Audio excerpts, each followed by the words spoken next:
Welcome to Ladies Who Jazz, where each month I interview and feature a different female jazz musician. Today we have Lafrae Ski, who plays the drums. Lafrae, thank you so much for being here. My pleasure. Thanks for having me, Lisa. And thanks for doing this. What a great project. Oh, thank you so much. Thank you so much. Where are you currently based? I live in Brooklyn. How did you get started on jazz? Well, I grew up listening to jazz and gospel, but I never really wanted to play it. But I got turned on to it taking a hiatus during college, and I worked for a jazz arts organization, and I got to see Shirley Horn, Betty Carter, the leaders. Lester Bowie was still alive. So many inspiring jazz musicians, and I realized that I always had music in my heart, and then I realized that I really just wanted to understand the discipline, the culture, the history of jazz, and I started just forming my life around that, hanging out at sessions, learning tunes. Are you formally trained or self-taught or a little bit of both?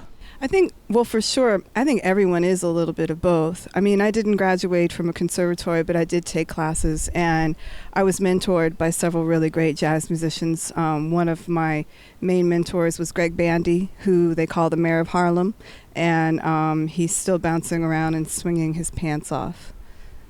How would you say jazz has influenced your playing and your original compositions? Very influenced by Duke Ellington and Mary Lou Williams, especially. I think that jazz has taught me how to take my personal story and express that. I think that listening to a lot of different composers from jazz has given me a very deep tonal and color palette with chord changes that I can bring in to create the mood I'm trying to express in my pieces, as well as a strong appreciation of the swing groove and the power of beats 2 and 4. You're a jazz ambassador for Jazz at Lincoln Center. Can you talk a little bit about your work for them? Well, sure. Jazz at Lincoln Center used to be the administrative arm of the State Department's Jazz Ambassador Program. The early jazz ambassadors were Louis Armstrong, Dave Brubeck, Dizzy Gillespie, for example. And jazz was viewed as America's sonic secret weapon, and they kind of shipped jazz musicians to places where maybe people didn't like Americans so much, and for other various reasons, but along those lines. This program then evolved into Rhythm Road. I had the opportunity to go out with several bands, my own band, several tours with my good friend and collaborator and great band leader, Eli Yeaman. Then I still continue to do this work outside of Jazz at Lincoln Center, directly with people involved in the State Department at different levels.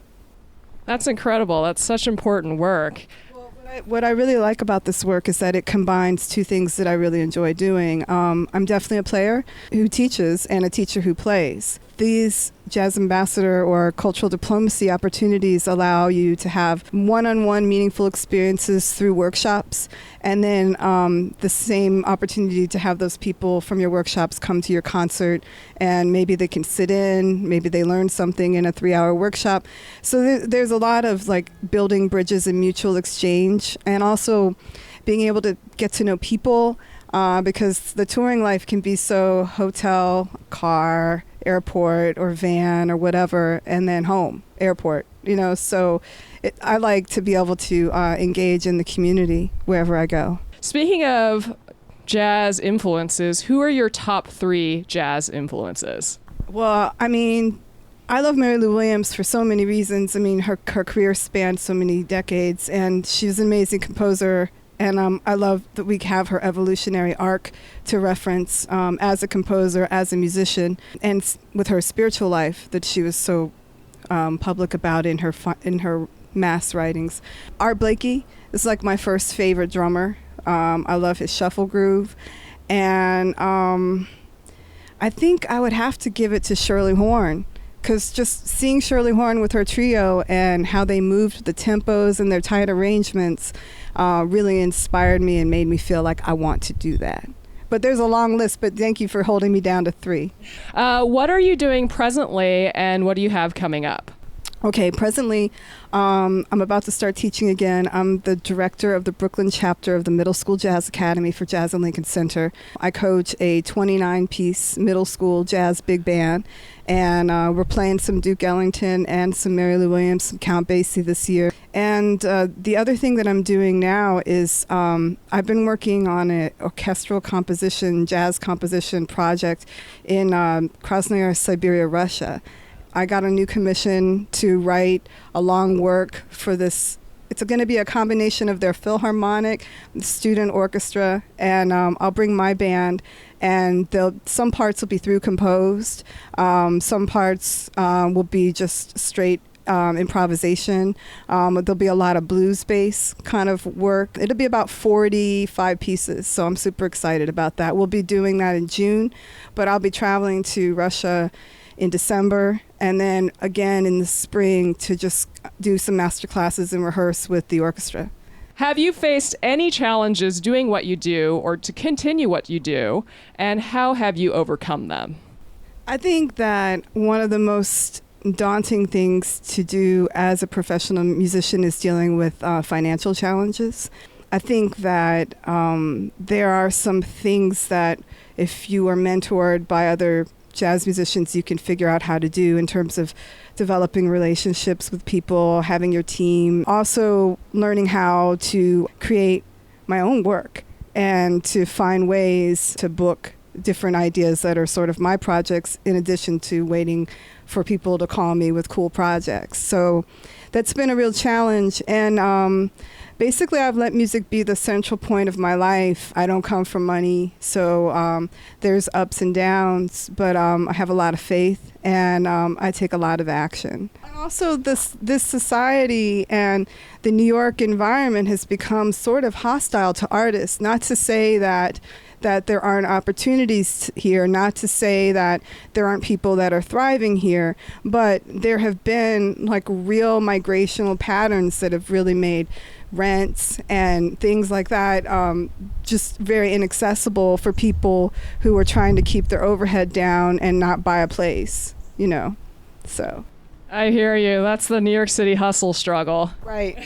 The grind. Absolutely. I'm not complaining. I'm saying it was just a process and a challenge, and it remains a challenge, but I'm still on the cycle. I'm still here. Now we're going to get to the sharing portion of the interview. For the audience, can you please share a musical lick or a musical concept for them? I'll tell you one thing that I like to teach or try to bring people into an understanding of when I travel to different cultures, because we have a way of feeling like in jazz that 2 and 4 is hip, which conversely makes 1 and 3 like not hip. But 1 and 3 is very hip in other cultures. It's very culturally kind of, defined kind of thing. But I feel like swing, and especially the blues and the shuffle rhythm, my favorite groove, I feel like this groove resonates all over the world because it's the same as the heartbeat, And so I always, like, when I go to another country and I tell, I'm like, we all listen to the same rhythm mostly for 9 months, like thereabouts, and that's a huge unifying thing, so that's something that I like to share when I'm asked for thoughts. Now, for the girls and women out there who would like to start playing jazz, what advice can you give to them? I would definitely say listen as much as possible. Try to find musicians who are already doing what you think you would like to do and observe them. And if you have the opportunity, try to get to know them. And to realize that this is not an easy road to be on. And there will be a lot of moments that might feel discouraging, but that's actually a moment challenging you to push forward. So. That's really beautiful. Thank you for that.